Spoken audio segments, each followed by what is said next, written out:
애들 너무 안 나가지고 지금 인구 절벽이라고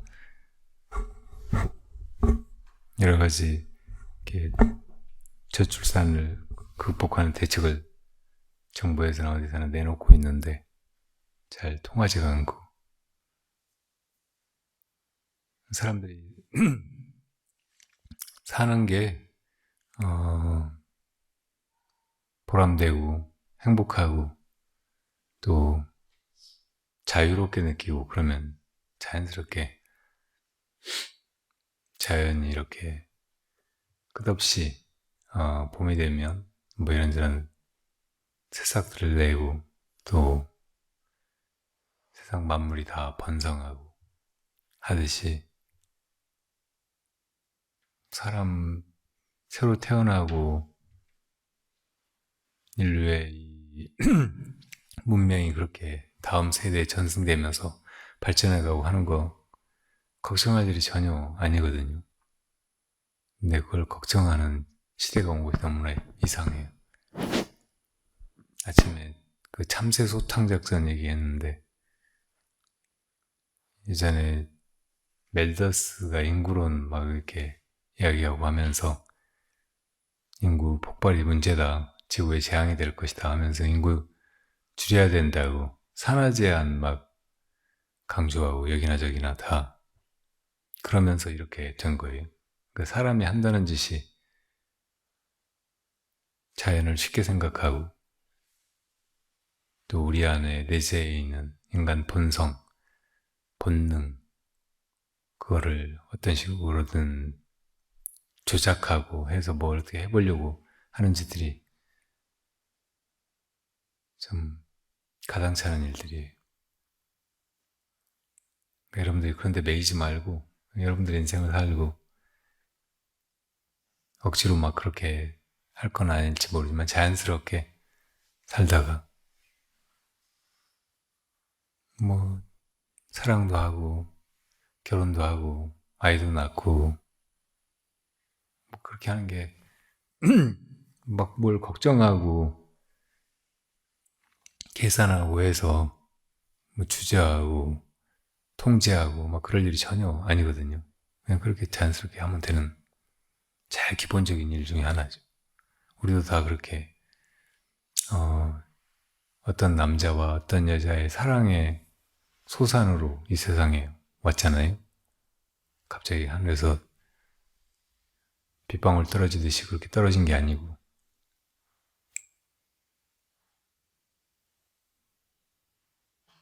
사람의 지성이 발전해 온 것이 아니고 너무 인위적으로 그 분별의 세계에 더 복잡해지고 더 까다로워지고 그래서 그 분별이 우리 내면의 자유를 본성의 그 자유자재한 엄청난 그 역량을 오히려 감쇄하고 억압하는 방향으로 작용하고 있어요. 좀 생각을, 판단을 그치고 보류하고 우리 안의 본성이 어떻게 하려고 하는지, 무엇을 원하는지 그 목소리에 귀를 기울이는 것이 더 필요한 때라고 생각이 듭니다. 자, 질문해 보세요.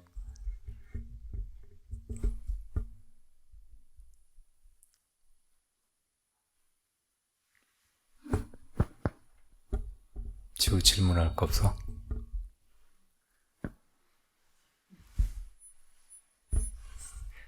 지금 아픈가 봐요. 감기 들어서.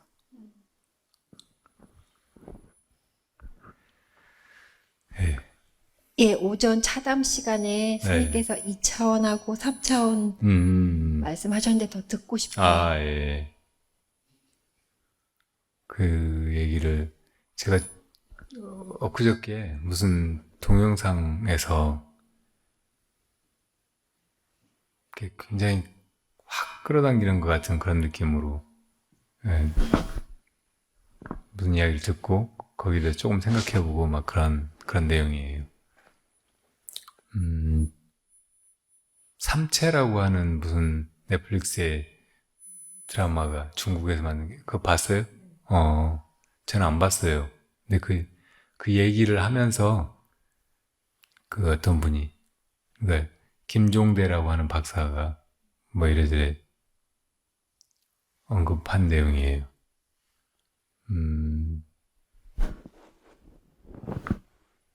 이 공간 안에 있는 것이 물질과 에너지잖아요. 그리고 이 공간은 시간이라고 하는 네 번째 축으로 이렇게 흘러가면서 이제 일상 모든 것을 생겨나게 하고 변화해 가게 하고 또 사라지게 하고 뭐 그렇게 이제 이 우주가 움직여가고 있죠. 네, 우주 안에 수없이 많은 천체들이 있는데 근데 이 지구도 그 천체 중에 하나고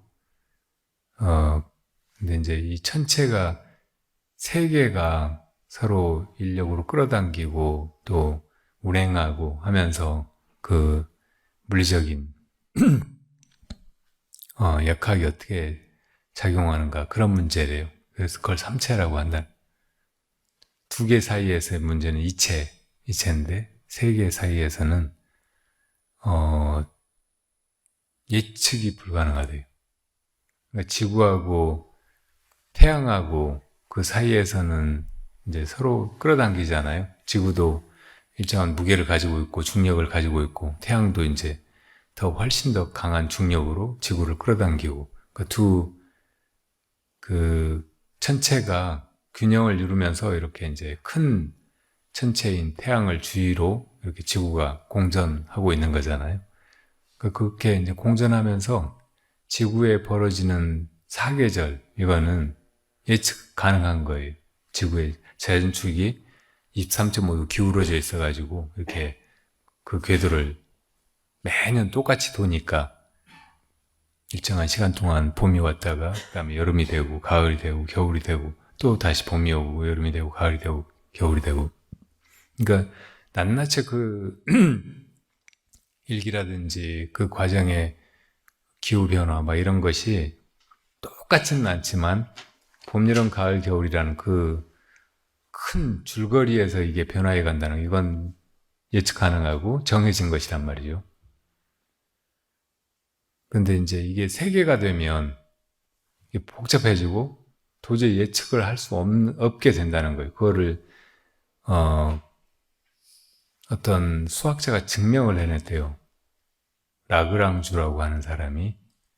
네, 라그랑주가 또 이제 얘기한 재밌는 지점이 재밌는 부분이 있는데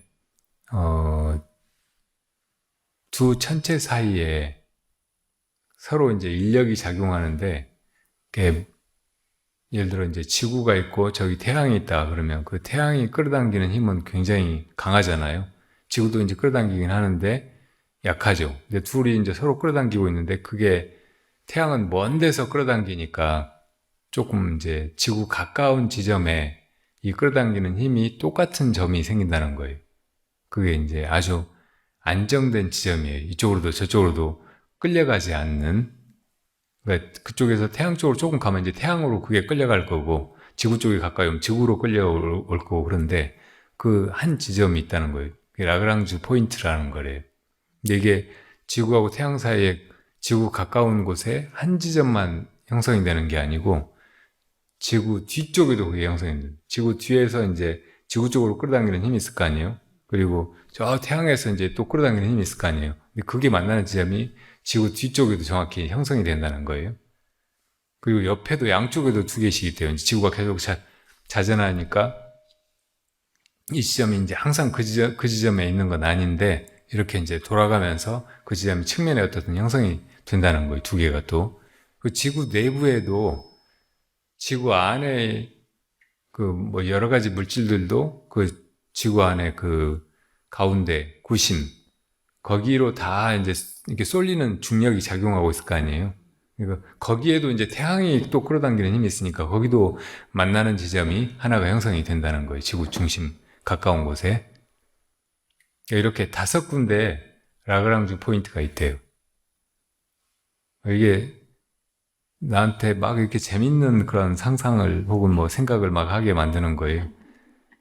우리도 이 육체라고 하는 이 물체를 나로 여기고 있고, 이제 이걸 가지고 지구 위를 돌아다니고 있잖아요. 그러면 항상 지구의 중력의 그 영향으로 지구에 붙어서 살죠. 물론 이제 비행기를 타고 날아가거나 한 번씩 팔짝 뛰거나 뭐 그럴 수 있겠지만, 어쨌든 이것도 하나의 물체이기 때문에 이것과 지구 사이에도 이 중력이 작용하고 있는 거예요. 내 몸 안에도 내 몸의 중심에 그 끌어당기는 힘이 있어서 이제 이것들도 다 거기로 쏠리고 있겠죠. 아주 약한 힘이겠지만, 그리고 지구에도 이제 어마어마한 중력이 있어가지고 그걸 끌어당길 테고. 그러니까 나라고 하는 이 육체와 지구 사이에도 라그랑지 포인트가 생길 수 있는 거예요. 그 이제 아까 이제 5군데 그 포인트가 생긴다고 했는데, 그거를 이제 제일 첫 번째는 이 지금 우리 몸하고 이 땅하고는 딱 붙어 있지만 거기 이제 뭐 미세한 공간이 있다고 하면 거기에도 한 지점이 있는 거예요.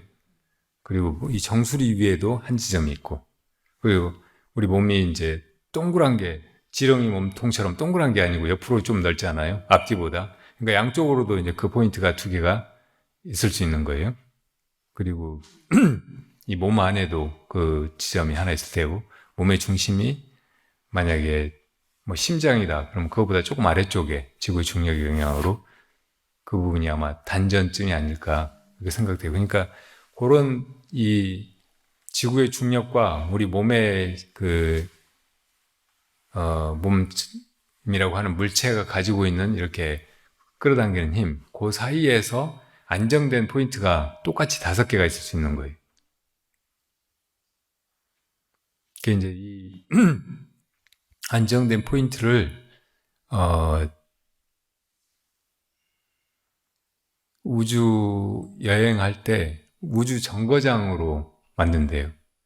그러니까 지금 중국에서 달 뒷면에다가 그 우주 정거장을 만들었다고 하거든요. 그러니까 달 뒷면에, 달은 항상 지구를 바라보고 이렇게 공전을 하잖아요. 그러니까 뒷면이 보이지가 않아요. 근데 뒷면에 그 라그랑주 포인트는 아주 안정적이고 달에 관한 모든 걸 다 연구하고 또 거기를 확보하면 거기서 이제 지금 우주 발사체들이 엄청 많이 지구 주위를 돌고 있잖아요. 근데 그런 것들을 통제하거나 공격하거나 할 수 있는 중요한 타점이 되는 거예요. 그러니까 그래서 이제 앞으로 뭐 우주 전쟁이 벌어지거나 외계인이 침공에 들어와서 뭐 무슨 일이 벌어지거나 할 때 이제 그런 데가 굉장히 중요한 지점이 된다는 거죠. 근데 아까 삼체 얘기를 했는데 삼체 이 두 물체 사이에서는 그런 안정된 포인트가 있는데 이 3개가 되면은 이게 특정하기 굉장히 힘들어지는 거예요. 근데 이 세상에 존재하는 모든 것들은, 그러니까 다시 말하면 공간 안에 존재하는 물체들, 이거는 하나와 하나가 둘만이 이렇게 존재하고 서로 영향을 주고받고 하는 그런 관계는 거의 없어요. 다 셋 이상. 예, 그런 관계 속에서 두 사람이 뭐 이렇게 만나가지고 서로 사랑하게 된다든지 친구가 된다든지 막 원수가 되어 싸운다든지 막 이런 관계가 형성이 되는 거지. 그러니까 이 세상의 관계가 이렇게 복잡한 것이 이체 사이의 문제가 아니고 삼체 이상의 거의 이제 무량한 그런 여러 개체들 사이에서 이 역학 관계가 벌어지니까 이게 이렇게 복잡하고 예측이 불가능하고 그렇게 되는 거죠. 그리고 이 사이에서 안정을 찾는 것이 굉장히 힘들어요. 둘 사이에서는 어떻게 하다 보면 이제 안정된 지점이 형성이 쉽게 되는데 다른 게 끼어들면은 굉장히 복잡해지고 거의 안정을 찾기가 힘들어지는 거죠.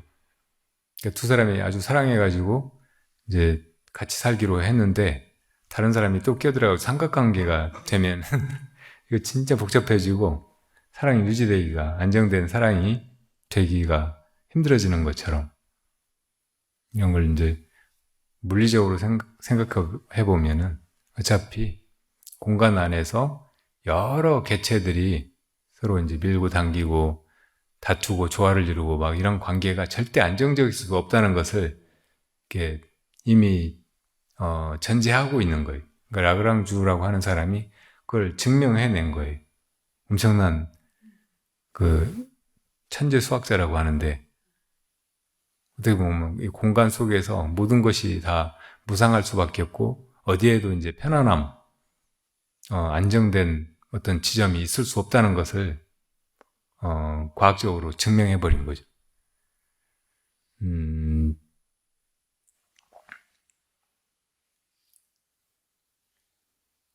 불교의 삼계 무한 그런 말이 있거든요. 욕계, 색계, 무색계에는 편안함이 없다. 이 편안함은 궁극의 안락함, 열반의 안락함이거든요. 삼계 안에는 열반이 없다는 거예요.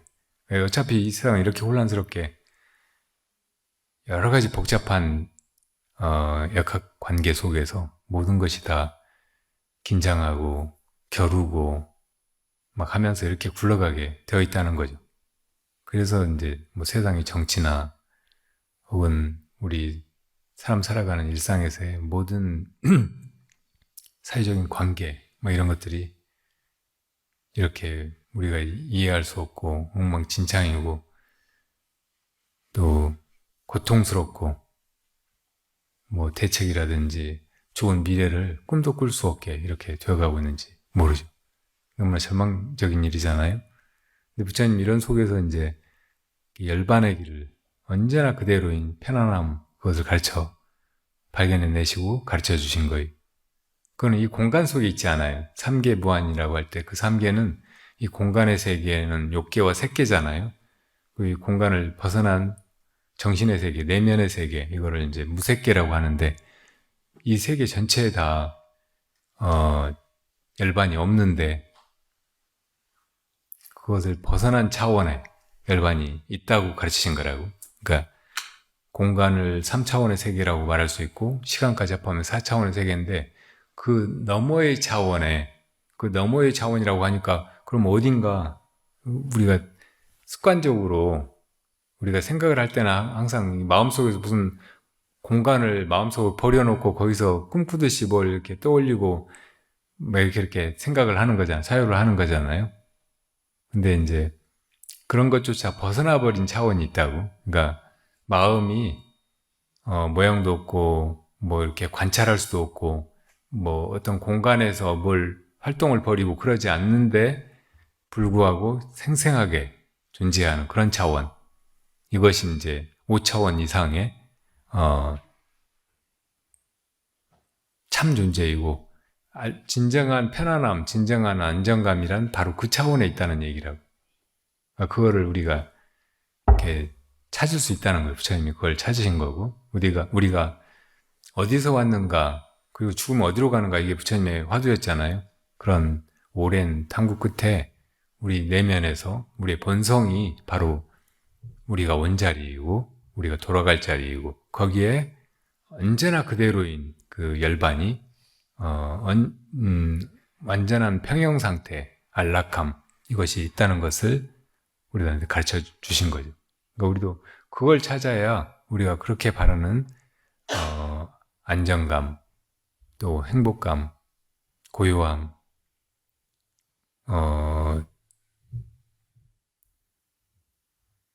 내 집이라고 말할 수 있는 또 엄마 품과도 같은 그런 포근함 이런 것을 얻게 된다는 거예요.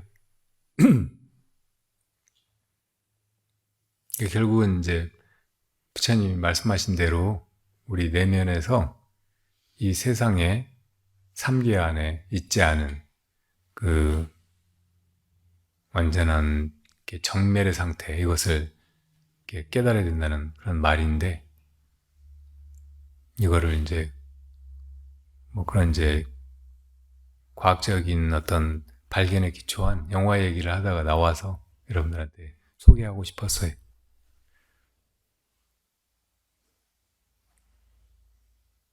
이 세상 사는 동안 우리가 수없이 많은 싸움에 직면하잖아. 거기 말려들어서 직접 또 싸우게 되기도 하고 그래서 이제 그런 거를 당연시 하다 보면 싸워서 이기는 것이 그래도 성공이고 보람 있는 일이고 이렇게 살아가는 가치, 목적이 되지가 않을까 이렇게 생각할 수도 있어요.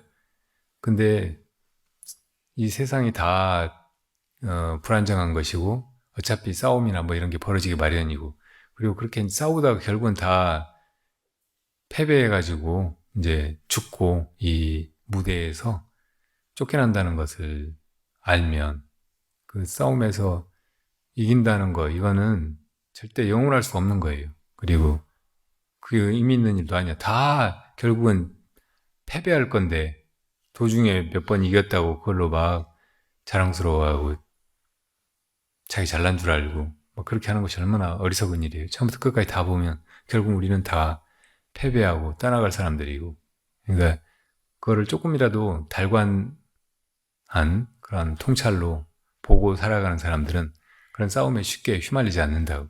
그거 싸우려고 살질 않아요. 누가 싸우자고 하면 피하거나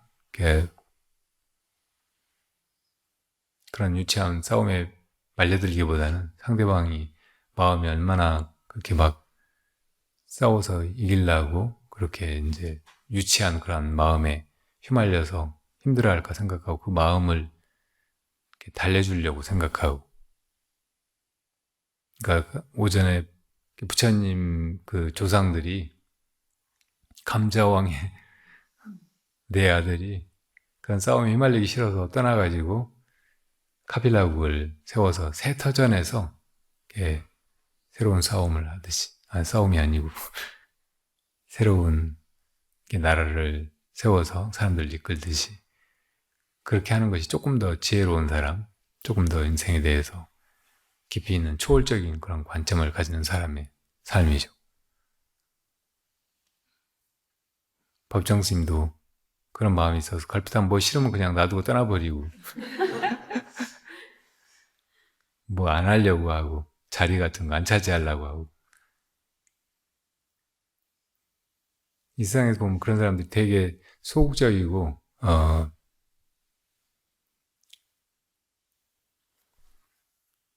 못난 사람 같이 보일 수도 있어요. 패자 같이 보일 수도 있고 근데 조금만 떨어져서 보면 생사를 다 함께 보면 그런 사람들이 지혜로운 사람이고 앞서가는 사람들이 우리 모두가 가야 될 그 바라승아제의 길에서 나중에 우리의 길잡이가 되고 승이 될 만한 그런 분들이죠. 여러분들도 불자가 되어서 그렇게 살아가셨으면 해요. 다 이미 그렇게 살고 계시지만 세상에서 다른 사람하고 겨루고 그걸로 잘난 척하고 다른 사람들 무시하고 그렇게만 살지 말고 김성광 거사님도 얼마 전에 저한테 그 대학 다닐 때 제가 이제 1학년 들어갔을 때 3학년인가 이제 그 과의 대표였거든요. 학생회장. 그래서 그때 이제 행사에 나와가지고 낙산제라고 불렀어요. 거기가 무슨 낙산이 있었나요? 옛날 네. 동풍동 북쪽이 거기가 낙산 있었어요. 그래가지고 이제 축제에서 나가서 이제 뭐 이렇게 머리띠 두르고 막 뭐 하는 그런 사진을 보냈더라고요. 나보고 어찌라는 말이에요. 아직도 나를 학생회장으로 존경하라는 말이에요. 그러니까 그런 추억으로 사시는 것 같아요. 네, 특히 남자들이 되게 이제 사고가 사회적이고 조직 속에서 자기가 이제 중요한 역할을 하는 거, 중심의 인물이 돼가지고 그런 걸 리드하고 막 이렇게 하는 거, 그런 것에 굉장히 많은 자기 존재감을 느끼고 하도록 그렇게 이제 뇌 구조가 형성이 되어 있나 봐요. 한번 그렇게 해보면 짜릿해가지고 그 맛을 못 잊는가 봐. 그런 거 이제 잊어버리시고, 예. 그렇게 이제 그냥 한 인간으로서의 나, 또 뭐 내가 정말 인간인가 이렇게 보면 내가 이 육체인 이 몸뚱아리를 나라고 생각하니까 내가 인간이지. 내 내면은 인간만이 아니잖아요. 무한한 가능성을 무엇이라도 될 수 있는 그 여지를 가지고 있는 존재고, 그리고 내가 내 마음 쓰기에 따라서 내가 부처님처럼 그렇게 살 수 있고 동물처럼 살 수 있고 그런 존재이니까 나를 그런 이제 옛날 학생위장이라고 하는 그 이름에다가 묶어두시지 말고 아주 자유롭게 또 편안하게 다른 사람들과도 그렇게 이제 해갈 때 훨씬 더 관계도 폭이 넓어지고 또 이제 함께 이 존재하는 기쁨을 나눌 수 있게 되고 그러시지 않을까. 제가 이 높으신 선배님한테 여러분들에게 한 말씀 드립니다. 자, 또 질문해 보세요. 네. 네. 오늘 사실 그저께 제가 누구랑 모르는 사람하고 싸웠어요. 네. 흔하지 않은 일인데. 모르는 사람하고? 예. KTX를 탔는데, 그래서 되게 이렇게 좋은 마음으로 버파림에 올려다가 이틀 전에 싸워서 되게, 다시 또, 이게, 내가 뭐에 이렇게 또 나를 무시했다는 거에 이렇게 또 발끈해서 싸웠을까, 이렇게 또 하다가, 그런데 마침 싸움 얘기를 하시길래, 이왕 싸울 거면 잘 싸우고 싶다라는 막 이런 생각이 들었었어요. 네. 그래서 내가 뭘 놓쳤나?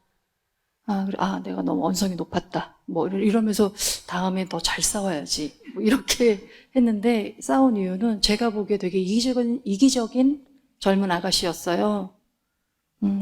본인이 짐칸에 이렇게 입석 자리가 그제 많았어요. 연휴라서 다 입석에 서서 오는데 외국을 가는지 외국인 남편하고 짐가방을 이제 3개나 막 올리면서 짐 많아요. 사람 많이 타요 하면서 이렇게 비키라고 해서 저희도 그렇게 막 비키고 있었는데 복독하네.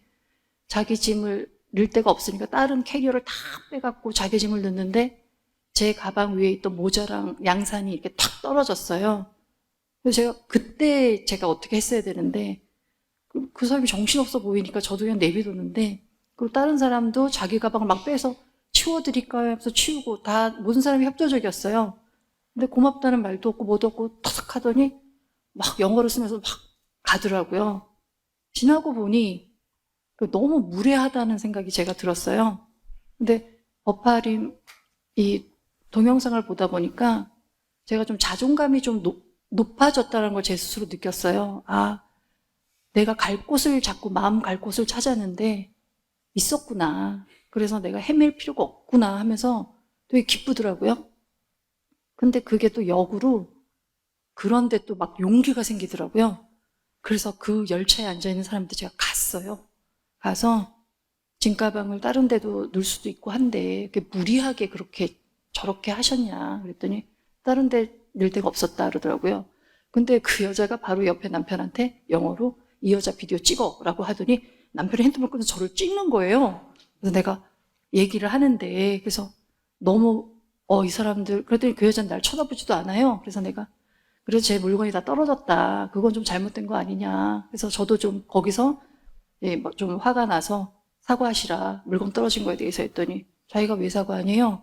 그래서 또 막 찍길래 거기다 또 무슨 말 하기도 그렇고 이제 또 다른 사람도 있으니까 그냥 나왔어요. 옛날 같으면 그렇게 나와서 내가 과연 잘했나? 내가 미쳤나? 뭐 별 생각을 다 했을 텐데 이번에는 이게 버파리 유튜브를 봐서 그런지 당당하고 막 하나도 겁이 안 나고 그냥 있더라고요, 제가. 그리고 또 옆에 있는 사람도 저를 좀 이렇게 약간 좀 쳐다보는 게 그냥 그냥 전혀 신경 안 쓰고 있었어요.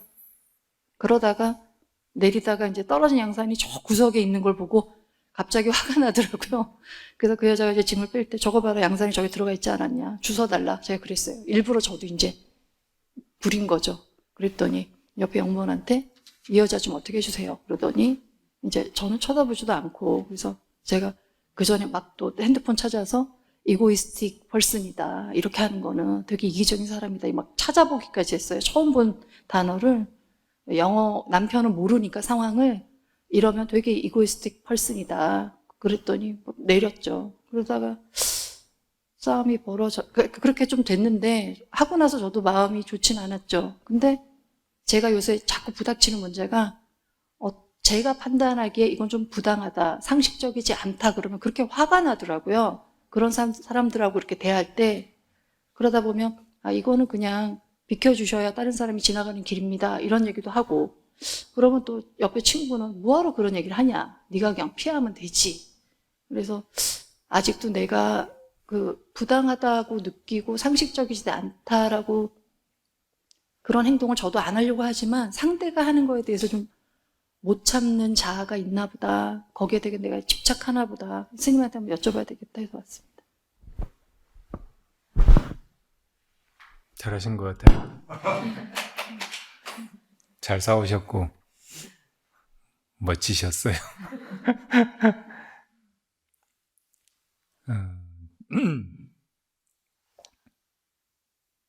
사람이 다 이기적인 것 같지만 또 저 밑바닥에는 서로를 다 사랑하고 배려하고 또 함께 살아가려고 하는 자의이타적인 그런 마음이 또 있잖아요. 그런 마음으로 공동체가 잘못되려고 할 때, 다른 사람들이 잘못할 때 그런 것을 이렇게 바로잡으려고 하고 경각심을 일으키고 또 외부에서 그 공동체를 공격하는 그런 침략적인 일들이 있으면 나가서 싸우기도 하고 막 하는 그런 사람들이 있어야 돼요. 그래야 공동체가 유지될 수 있고 그거는 그냥 우리를 위해서 하는 일이지 나만을 위해서 하는 일이 아니라서 그냥 이기적이라고 말할 수 없어요. 그렇게 하는 것도 큰 용기가 있어야 하고 다른 사람들을 나와 더불어 이렇게 한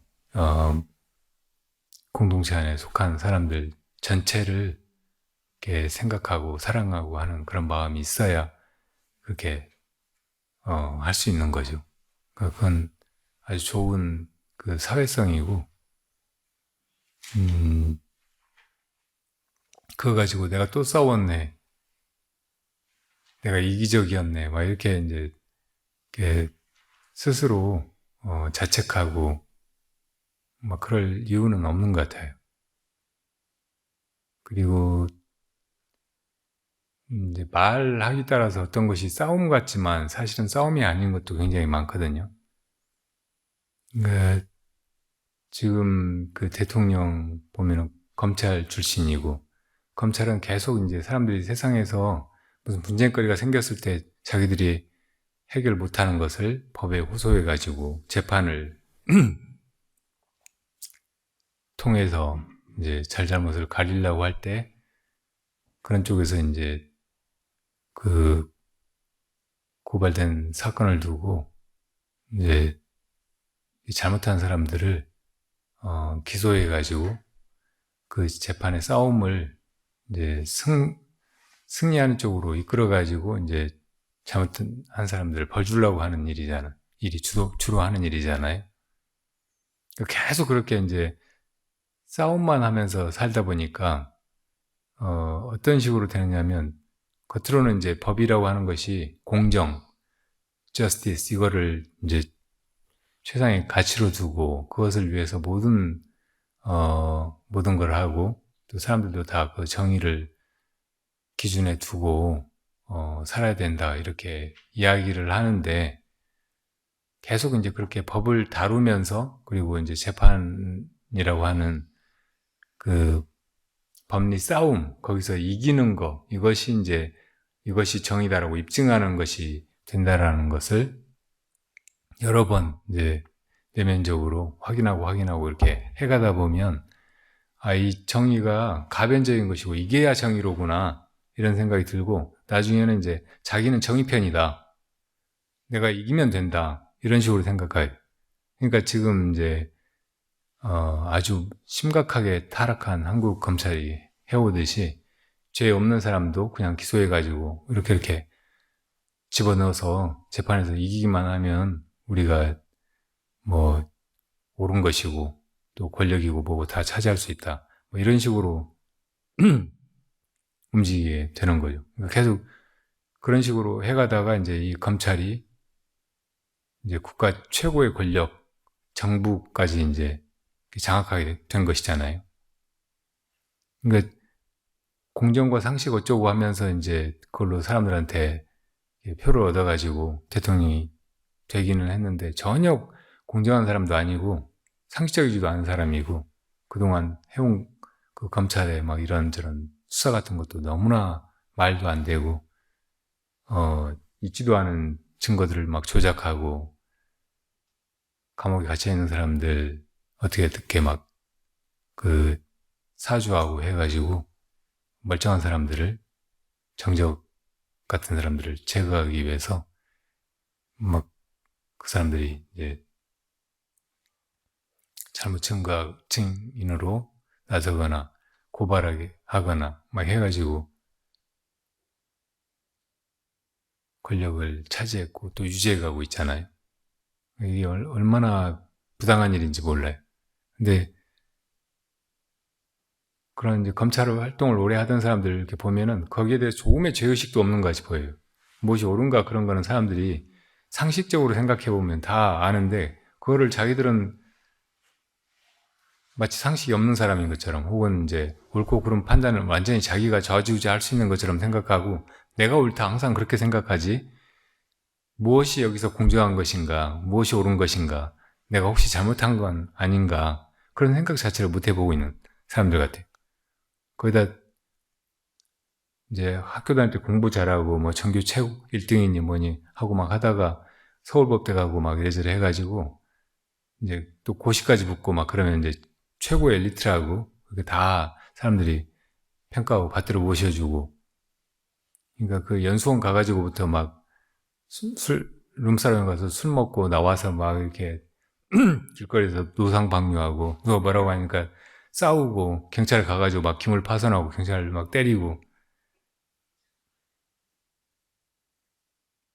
그래도 되는 사람들처럼 그래도 그게 하나도 문제가 안 되고 그게 범죄도 아니고 그걸 가지고 누가 자기를 이제 문책하거나 혹은 처벌하거나 그럴 사람이 없다는 식으로 생각하고 살아가는 사람들이 이게 진짜 문제가 많은 정신적으로 완전히 망가진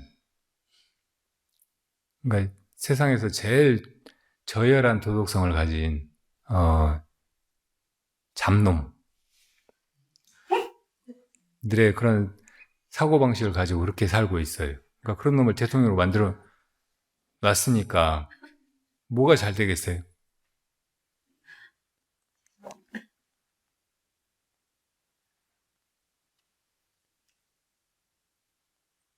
근데 그 윤석열이 유세 과정에서 선거가 패밀리 비즈니스라고 그랬잖아요. 그 사람 그런 걸 비즈니스라고 생각해. 검찰이 하는 일 이런 것을 이제 정치의 영역에서 똑같이 하고 그런 게 이제 검찰의 일 비즈니스라고 생각하는 거죠. 가족들 뭐 장모나 마누라나 다 엉망진창인 범법자들인데 그런 사람들을 어떤 비즈니스 해가지고 지지 않고 이기면 된다고 생각하는 거예요. 그러면 그런 게 모든 걸 다 정당화하고 범죄인도 그냥 멀쩡한 사람으로 그것도 사회 뭐 지도자로 막 그렇게 행세하고 그래도 된다고 생각하고 사는 사람이 정신 이상자들이라고.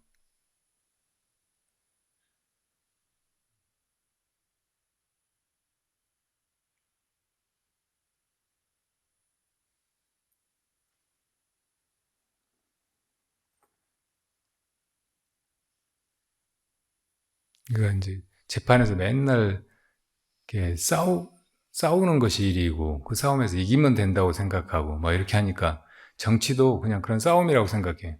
상대방을 어떻게든 제거하고 이기고 권력을 차지하면 그게 이제 정당한 것이고 정치 잘하는 것이라고 생각을 하는 거예요. 어떻게 하면 국민을 모두 다 잘 살게 만들고 또 새로운 지금 안팎으로 이렇게 닥쳐오는 여러 가지 위협으로부터 국민과 국가를 안전하게 지키고 또 이걸 잘 타개해 나가서 더 이 공동체가 번영하게 할 것인가, 그런 크고 긍정적이고 그리고 본연의 어떤 정치의 목적 이런 건 전혀 생각하지 않고 그냥 저렇게 싸움만 하고 있다고.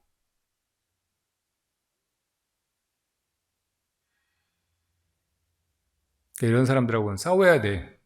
이거 그냥 그래 너 해라. 나는 안 싸울란다. 너 다 해라. 뭐 이렇게 그렇게 하는 사람도 있을 수 있죠. 그러니까 감자왕 아들들이 그렇게 버리고 떠나듯이 법장 스님이 그래 너 여기 살아라고 나는 강원도로 간다 하고 그렇게 가는 사람도 있을 수 있어요. 근데 이게 자기만의 문제가 아니고 공동체 전체의 문제면 그렇게 하면 안 된다는 말이에요. 그때는 싸워야 된다고. 저놈이 축제하고 덤벼드는데 나는 싸움 싫어해. 평화적으로 그렇게 하고 그냥 맞기만 하고 자기 맞는 건 좋은데 다른 사람들이 다 맞아 그냥 당하고 있어도 나는 관심 없어. 그럴 수 있지 뭐. 이렇게 생각하고 있는 거. 이게 바른 것이 아니잖아요. 소홀적인 게 아니라고. 여러 가지 방법으로 그런 다른 사람의 악행은 막아야 된다고. 어떤 데는 싸워서, 어떤 데는 그런 사람들을 사회에서 축출해서 이 공동체를 지켜야 되는 거예요.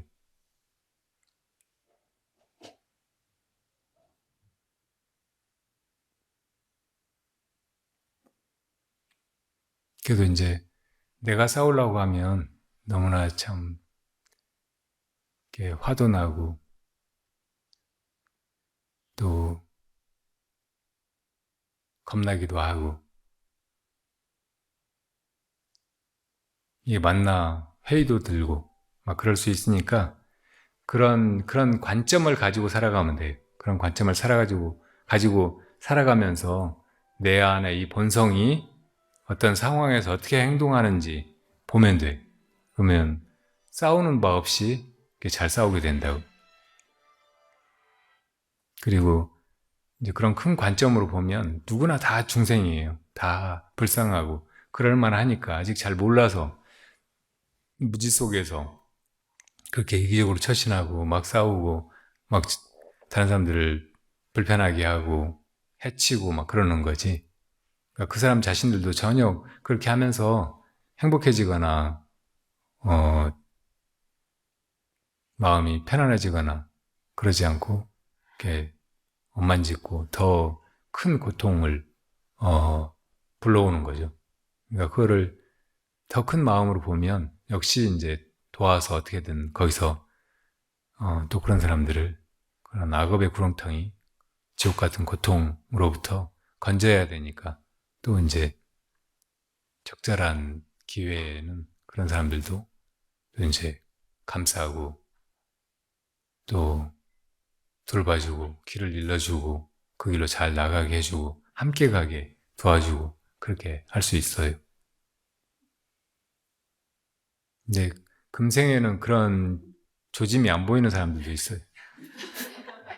그래도 언젠가는 어느 생인가는 너도 그렇게 이제 이 바라승아재의 길에 들어와서 함께 가자. 내가 도울 수 있는 것이 있으면 꼭 돕겠다. 마음속으로 그렇게 발언하는 거 이런 건 필요해요.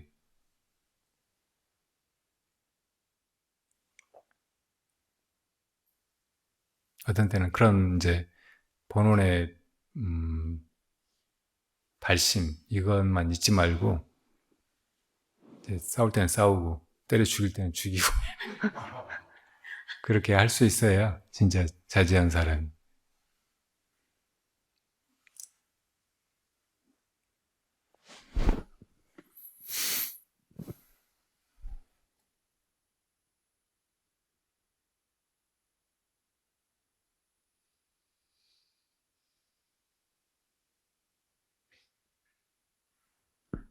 스님, 저 오늘이 어버이날입니다. 아, 그래요? 예. 예. 그래서 제가 이제 저희 엄마가 93살이셔요. 근데 아직 건강하시고 집안일도 좀 하시고 이제 아직 뭐 치매 같은 것도 없으시고 예. 이제 자식을 6이나 키우시고 또 자식들 먹고 살라고 또 손주를 5이나 보시고 어려서부터 쌍둥이 포함해서 5이나 더 보시고 해가지고 자식을 뭐 10몇을 키운 거나 12, 뭐 11 이렇게 키운 거나 마찬가지셔요. 네. 그래가지고는 뭐 절에는 다니셨었는데 내가 그 애기들 보니라고 공양간 한 번을 들여다보지를 못했다 이러시는 거예요. 그러시면서 내가 다시 태어나면은 공양간에서 원 없이 일해보고 싶다고 그러시는 거예요. 야, 예. 우리 엄마는 다시 태어나야지나 할 수 있는 일이 공양간 일인가 이렇게 생각하니까 정말 저희 엄마가 너무 불쌍한 거예요. 네. 보살님이 따라가려면 멀었네요. 그래서 보살님은 고향간에서 지금 봉사하시고 막 그러는가 봐요. 그런데 이제 저희 어머니가 아직 이제 건강하시니까 매일매일 이제 내일 아침이면 내가 눈을 뜰 수 있을까? 막 이런 생각을 많이 하시나 봐요. 네. 그래서 이제 제가 가면은 자꾸 본인의 물건을 저한테 주세요. 네. 이거 나 죽으면은 다 없애버리니까 엄마 살아있을 때 가져가라. 그래서 자꾸 본인 물건을 주시는 거예요. 그래서 저는 엄마 뵈러 가기도 싫은 거예요. 자꾸 그런 말씀을 하시니까. 그리고 이제 내일 아침에 눈을 뜰 수 없을지도 모른다라는 공포감이 굉장히 큰 것 같아요. 제가 보기에는. 그게 그냥 막연하지 않고 구체적으로 이제 그런 공포감이 있으신 것 같아요. 그래갖고 좀 너무 우울해 하시고, 그래서 그런 어머니한테는 뭐라고 제가 엄마 이목구 하세요. 제가 맨날 그랬는데, 그것도 어떻게 말씀드려야 될지 오늘 어버이날이고 해서 한번 말씀드려봤습니다. 네. 다음날 내가 눈을 뜰 수 있을까 이런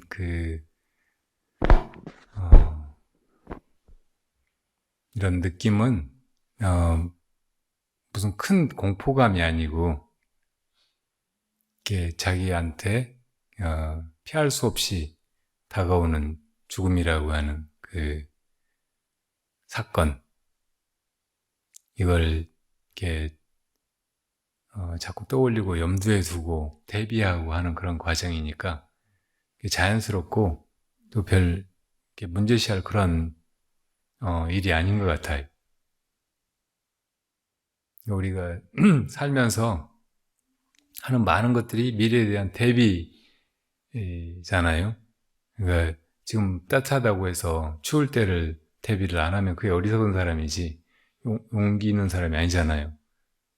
그러니까 추울 때를 두려워해서 어떻게 보면 이런저런 준비를 하는 것이듯이 자기한테 다 죽음이 닥쳐올 건데 마치 그 죽음이 안 올 것처럼 생각하고 살아가는 거, 이런 사람이 어리석은 사람이지 나한테 반드시 죽음이 올 텐데 이 죽음을 어떻게 맞이할까 이렇게 생각하는 사람이 있다면 그 사람이 그냥 두려워하는 사람이 아니고 지혜롭게 자기한테 올 죽음을 맞으려고 하고 어떻게 맞을까 준비하는 사람이라고 말할 수 있어요. 그리고 그게 그냥 이 세상 존재계의 무상성, 이거를 볼 때 자연스럽게 드는 그런 회한일 수도 있어요. 부처님도 열반경을 설하시면서 열반지 쿠시나가라로 가시는 도중에 바이샬리를 지나면서 그 바이샬리가 그때는 굉장히 아름다운 도시였나 봐요. 먼 데서 이제 도시를 굽어보면서 내가 저 아름다운 도시 바이샬리를 이제 다시 볼 수 없을 것이다 하면서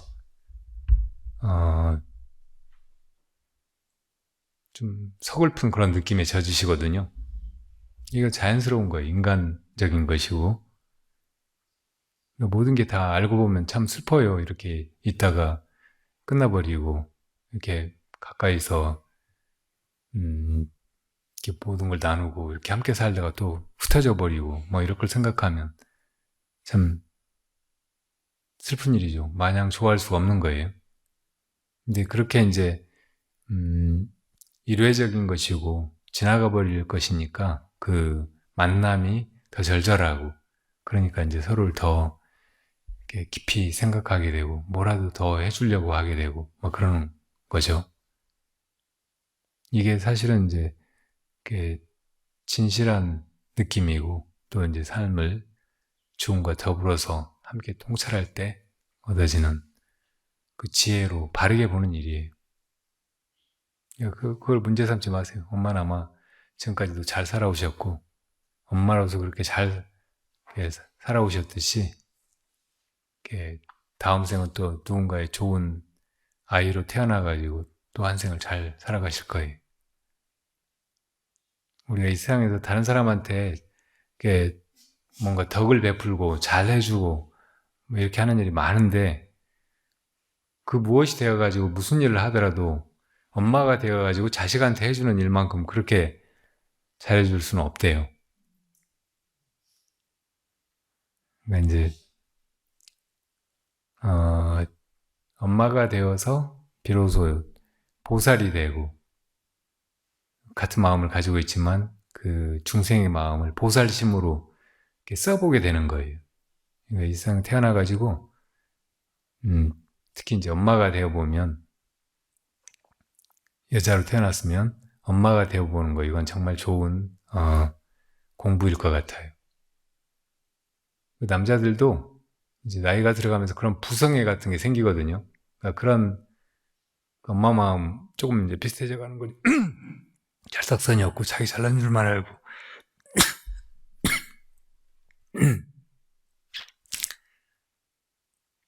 자기밖에 모르고 살던 남자가 사람이 돼가지고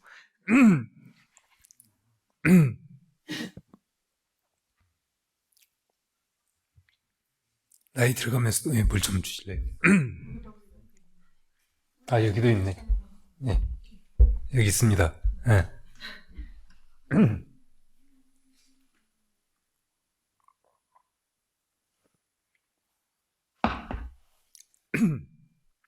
끝까지 철이 안 드는 그런 남자들도 많은데, 그래도 이제 조금 정신이 들어가지고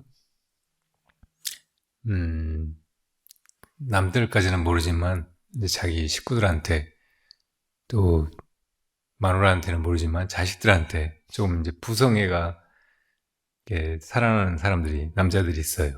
그러니까 그 부성애는 저 있습니다. 아, 예. 여자들의 모성애와 조금도 다르지가 않아요. 같은 인간이니까 인간 안에 있는 깊은 그 거의 본능적인 그런 감성이 깨어나는 거죠. 그게 이제 이기적인 마음이 아니고 완전히 자리이타적인 마음이고, 보살이, 부처님이 중생을 향해서 내는 그 마음하고 굉장히 똑같아진 거예요. 거의 똑같아요. 근데 이제 그게 나와 연고가 있는 자식들한테 나는 마음이어서 그런 건 유연잡이라고 하는 거죠. 근데 그 마음이 조금만 더 확장되고 경계가 없어지면 불보살이 무연잡이가 되는 거예요. 그러니까 그런 마음을 내보면서 불보살님의 마음을 이렇게 배워야 돼. 일체 중생을 향해서, 또 온 법계를 향해서, 살아있는 것이든 살아있지 않은 것이든 그 똑같은 그런 자비심으로 대할 수 있게, 자비심 속에서 존재할 수 있게, 그렇게 된다면 그게 열반이에요.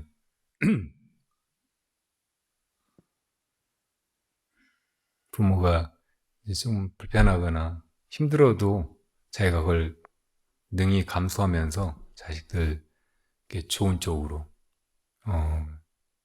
행동하고 살아가고 막 이렇게 하듯이, 불보살님은 이 살아가는 건 이렇게 불편하고 고통스러운 것이지만 이 삶 속에 뛰어들어가지고 중생에 대한 그런 자비심으로 이렇게 거뜬히 그 열반을 놓치지 않고 그렇게 살아가시는 거잖아요.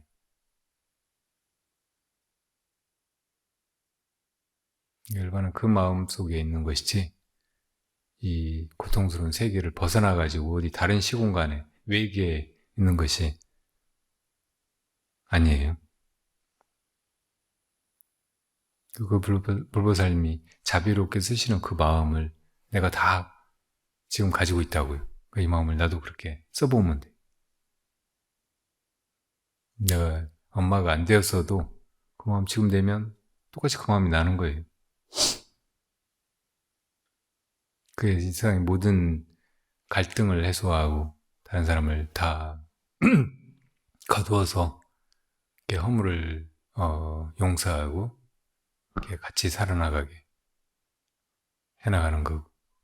그게 엄마가 해가는 살림이죠. 그리고 그 마음이 이제 엄마한테는 낙인 거예요. 보람이고 행복이고.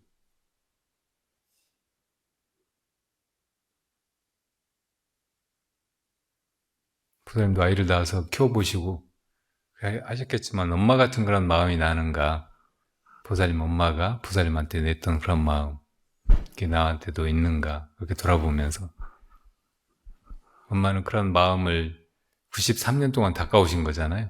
근데 보살님 아직 그렇게는 안 됐으니까 엄마를 승으로 생각하고 그 마음을 본받으려고 하고, 보살님 아이들한테뿐만 아니고 다른 모든 생명들에게, 그리고 이 존재에게 그 마음을 내려고 하고, 그럼 그게 행복의 길이에요. 보살님 화두 들고 수행하면서 왜 이걸 하는지 모르겠다고, 이게 의미도 없고 재미도 없어 보이는데 이런 걸 해야 되는지 모르겠다고 누구한테 그렇게 얘기하셨다고 제가 전에 들었어요. 만약에 그런 마음이 난다면 이 보리심이 아직 분명치 않아서 그런 거고, 보리심 속에는 그 다른 중생을 다 괴로움에서 건지려고 하는 대자비심이 포함되어 있는 거예요. 그 마음을 가지고 사실은 화두를 들어야 돼. 부처가 무엇인가 이렇게 물을 때도 부처가 뭐야 하고 그냥 이게 지적인 질문이 돼버리면 거기에 어떤 그 감성적인 감동도 없고 그게 수행의 에너지가 되지도 않고, 그래서 막 되게 머리만 아프고 상기되고 이게 무의미한 그런 질문 같아 보이는 거예요. 괜히 편안하고 좋은데 쓸데없는 문제를 막 일으켜가지고 스님이 나를 복잡하게 만드는 것 같이 보이진단 말이에요. 그러니까 그러지 말고 보리심으로, 자비심으로, 부처님이 저렇게 위대한 자비심으로 우리 중생들 이렇게 가르치시고 이끌어 가시는데 그 부처님의 마음은 도대체 뭘까? 이렇게 생각하고 물어야지. 그래야 화두를 이제 편안하게 들고, 이게 너무나 드는 것 자체가 감동이고, 또 이제 그 화두를 타파하는 것도 나의 큰 변화를 불러오고 그러는 거죠. 엄마한테 이 죽음의 공포에서 어떻게 벗어나게 도와드릴까 생각하지 말고 보살님이 엄마한테 오히려 그런 자비심을 배워가지고 수행을 제대로 하시고, 그러면 엄마한테도 큰 효도를 하시게 될 거예요.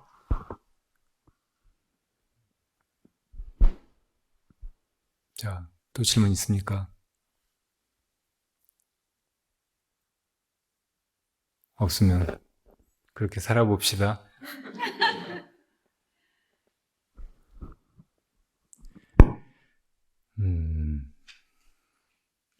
다음 주 부처님 오신 날 우리 법화림에서는 불현절이라고 부르는데, 그날 여러분들은 물론이고 여러분들의 가족들이나 주위의 지인들이 이 불법을 알게 되고 법화림에 와서 같이 이렇게 바라승하제의 길을 갔으면 좋겠다 싶으면 많이 데리고 오세요. 아마 다른 어느 절에 가서 부처님 오신 날을 경축하고 막 이래저래 하는 것보다 더 좋을지도 몰라요. 이렇게 보잘것도 없고 준비한 것도 없고 차린 것도 없는 법화림의 행사지만 그런 그 관점을 가지게 되는 거, 그런 마음가짐으로 이렇게 세상을 바라보고 인생을 살아나가게 그렇게 함께 해나가려고 하는 것이 버파림의 취지니까요. 여러분 주위에 사랑하는 그런 사람들이 있으면 여기 같이 와서 함께 가게 하셔도 아주 좋을 것 같습니다. 자, 다음 주에 다시 뵐게요. 네.